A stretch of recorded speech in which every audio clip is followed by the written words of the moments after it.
Hello, তো আমি আজকে একটা নতুন রেসিপি ট্রাই করেছিলাম। তো এখানে আমার শাশুড়ি মা সকালবেলায় খেসারির ডাল ভিজিয়ে রেখেছিল। তো এটাকে আমি বেটে নিচ্ছিলাম কাঁচা লঙ্কা আর আদা দিয়ে ভালো করে, এটা দেখতেই পাচ্ছ। তারপরে আমি এর মধ্যে হলুদ, লঙ্কার গুঁড়ো, একটু জিরে বাটা, আর তারপর দিয়ে দিয়েছিলাম একটু ধনে গুঁড়ো, আর আমাদের স্বাদ যতটা লবণ পাই স্বাদ অনুযায়ী একটু লবণ দিয়ে ভালো করে, দেখতেই পাচ্ছ, এটাকে মেখে নিয়েছিলাম। এই যে আমার মাখাটা হয়ে গেছে। তারপর কড়াইতে আমি তেল দিয়ে তেলটাকে গরম করে ওর মধ্যে একে একে বড়াগুলোকে ছেড়ে দিচ্ছিলাম। বেশি বড়ও করিনি বড়াগুলো, বা বেশি ছোটও না, যাতে তরকারিতে দিলে দেখতেও ভালো লাগে। তো সেই কারণে মোটামুটি একটা সাইজ করে দিয়েছিলাম।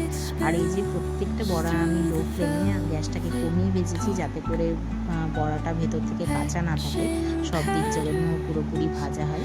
তো একদিক লাল লাল করে ভাজা হয়ে যাওয়ার পর আমি বড়াগুলোকে উল্টে উল্টে ভালো করে ভেজে নিচ্ছিলাম। এই যে দেখতেই পাচ্ছ, বড়াগুলো প্রায় রেডি হয়ে গেছিলো। তো এই যে বড়াগুলো ভাজা আমার হয়ে যাচ্ছে। তারপর আমি আরও, দেখতে তো পেয়েছো, অনেকটাই ডাল বাটা ছিল। তো আবার আমি বড়াগুলোকে তুলে আবার কিছুটা ডালের বড়া করে নিচ্ছিলাম। তো এই যে আমার ডালের বড়া একদম রেডি হয়ে গেছে। আমি এগুলোকে ঢেলে নিয়েছি একটা ডিশে।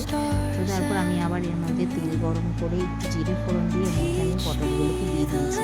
আসলে আমার এই রেসিপিটা আমার বর দেখেছিল ইউটিউবে, দেখে বললো একদম করো না, তাই করছি, নিরামিষ যেহেতু। আর সবাই খেতে পারবে, আমার শ্বশুর শাশুড়ি মা নিরামিষ খায় যেহেতু। তো এটা ঝিঙে দিয়ে করেছিল, ঝিঙেটা ছিল না বলে আমি এখানে পটল অ্যাড করেছিলাম। তো পটলটার মধ্যে আবার আমি কাঁচা লঙ্কা দিয়ে পটলটা হালকা ভাজা হয়ে গেলে তার মধ্যে আমি টমেটোটা অ্যাড করে দিয়েছিলাম। দিয়ে এটাকে একটু নেড়ে চেড়ে নিয়ে এর মধ্যে আমি আস্তে আস্তে দিয়ে দিয়েছিলাম জিরে গুঁড়ো, কিছুটা ধনে গুঁড়ো, আর 1 চামচ কি 1.5 চামচ জিরে আমি অ্যাড করেছিলাম। তারপর দিয়ে দিয়েছিলাম হলুদ গুঁড়ো আর কালারের জন্য, আর হালকা একটু ঝালের জন্য লঙ্কার গুঁড়ো দিয়ে দিয়েছিলাম। হলুদটা আমার একটু কম লাগছিলো বলে আমি আবার একটু হলুদ অ্যাড করেছিলাম। তারপরে এটাকে হালকা একটু জল দিয়ে ভালো করে মশলাটাকে কষিয়ে নিচ্ছিলাম। আর তারপর এর মধ্যে আমি মেন যে জিনিসটা সেটা অ্যাড করেছিলাম। যেই আমি ডালটা বেটেছিলাম সেই ডালটা আমি রেখে দিয়েছিলাম। তো মেন ডিশের এটাই মেন জিনিস ছিল। তো আমি ওই ডাল বাটাটাকে অ্যাড করে দিয়েছি, এবং ডাল বাটাটাকে আমি অ্যাড করে দেওয়ার পর ভালো করে মশলার সঙ্গে এবং পটলের সঙ্গে এটাকে ভালো করে মিশিয়ে নিচ্ছিলাম।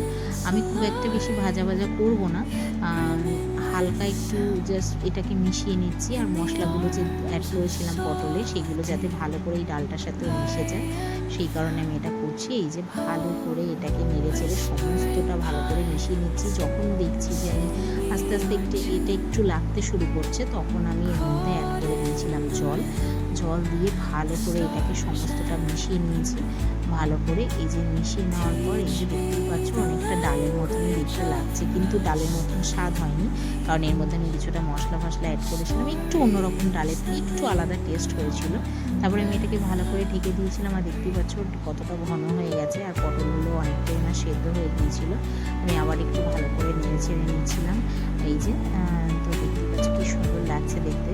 তারপর আমি এর মধ্যে অ্যাড করে দিয়েছিলাম যে এই যে ফুটে উঠেছে, তখন আমি অ্যাড করে দিয়েছিলাম বড়াগুলো, যে অল্প কটা বড়া আমি রেখে দিয়েছিলাম, যে পরে আবার ওটা ভাত দিয়ে খাবো বলে। আর বাকিটা আমি সমস্তটাই এর মধ্যে অ্যাড করে দিয়েছি।